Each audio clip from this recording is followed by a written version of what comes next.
Welcome back, everyone, to another session in our Wisdom of the Church Fathers series. Yes, hello. We're crafting these specifically for you as theological students really looking to get deeper into early Christian thought. And today we're focusing on Ignatius of Antioch, a really significant figure from, the early 2nd century. That's right. He was the Bishop of Antioch, and the writings we're looking at are a series of letters. He penned them while actually on his way to martyrdom in Rome. Wow.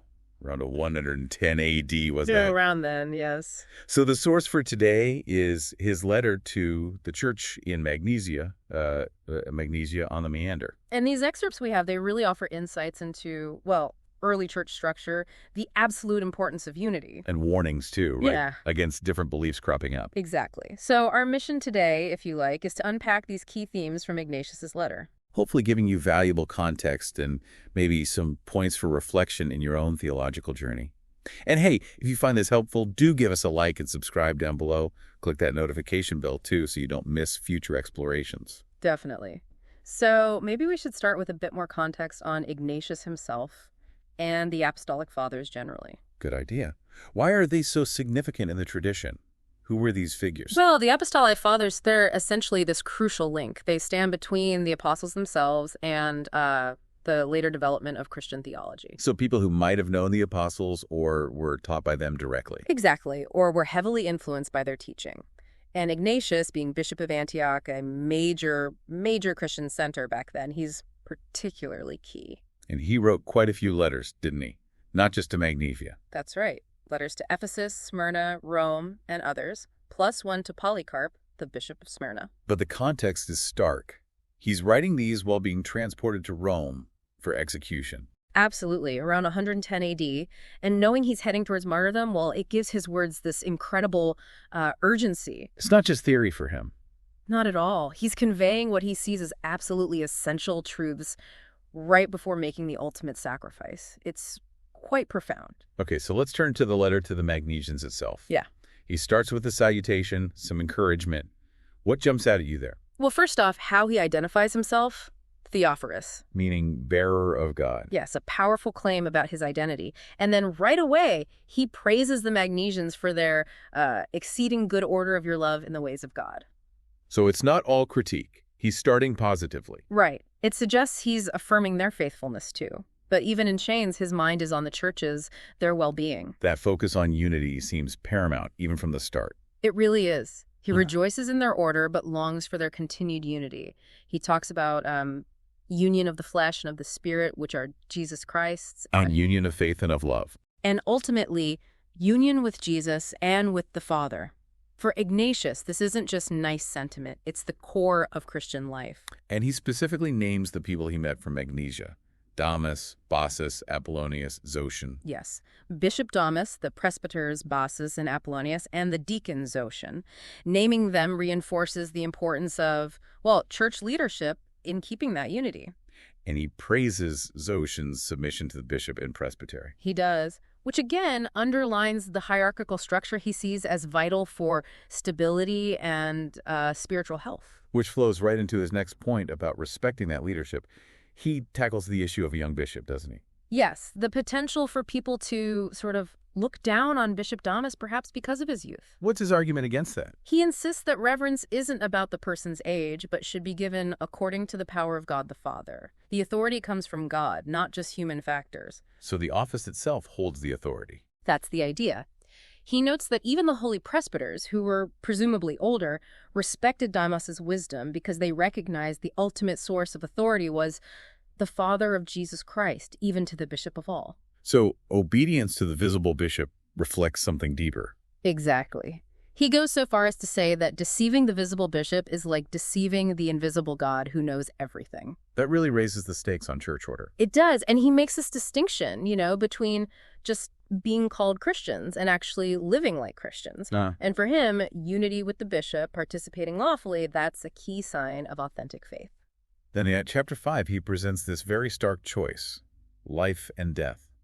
Two paths. Yeah, it's quite direct. Life and death are set before us. And he uses this image of two coinages, like two different currencies or stamps. One of the world, one of God. Right. The world stamp marks unbelievers. But God the Father's stamp, through Jesus Christ, marks the faithful in love. It's about fundamental allegiance. And he connects this to Christ's passion.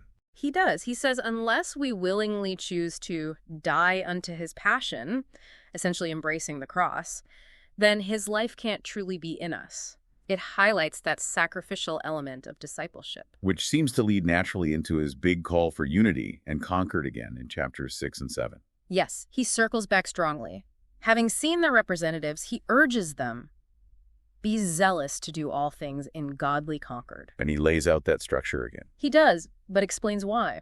The bishop presides after the likeness of God, the presbyters like the council of the apostles, and the deacons handle the diaconate of Jesus Christ.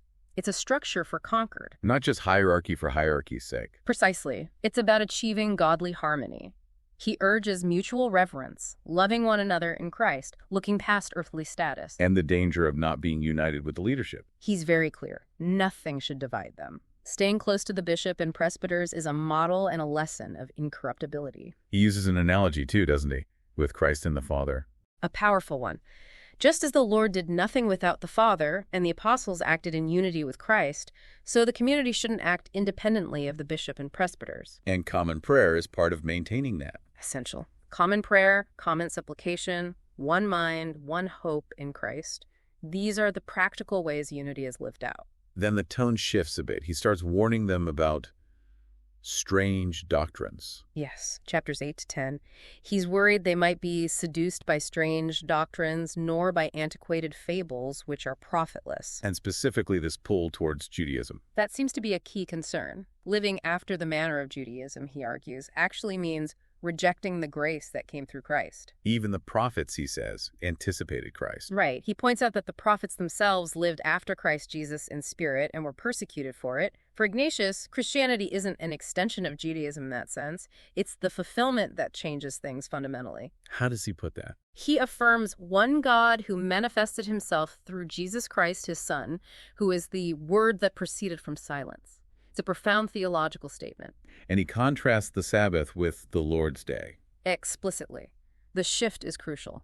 We live according to the Lord's Day, the day our life also arose through him, through the resurrection.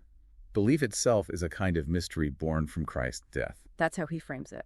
And the prophets were Christ's disciples in the spirit waiting for him. So returning to Jewish practices is missing the point. Or worse, being insensible to his goodness. He urges them to learn to live as beseemeth Christianity. He says anyone called by another name isn't really of God. He uses that leaven metaphor too. A very strong one. Put away the vile leaven, the old ways, and embrace the new leaven, which is Jesus Christ. Be salted in him. And his final word on that is pretty blunt. It is. Christianity did not believe in Judaism, but Judaism in Christianity. There's no going back, essentially. Following that, chapter 11, he really hammers home the reality of Christ's life, death, and resurrection. Why this emphasis? Well, likely because some of these strange doctrines might have been questioning the physical reality of Christ. Maybe docetic ideas were circulating. Ideas that Christ only seemed human? Possibly. So Ignatius insists they must be fully persuaded concerning the birth and the passion and the resurrection, stating they happened historically in the time of the governorship of Pontius Pilate. Not just myths or symbols. No, truly and certainly done by Jesus Christ our hope. This historical anchor is non-negotiable for him. It's the bedrock.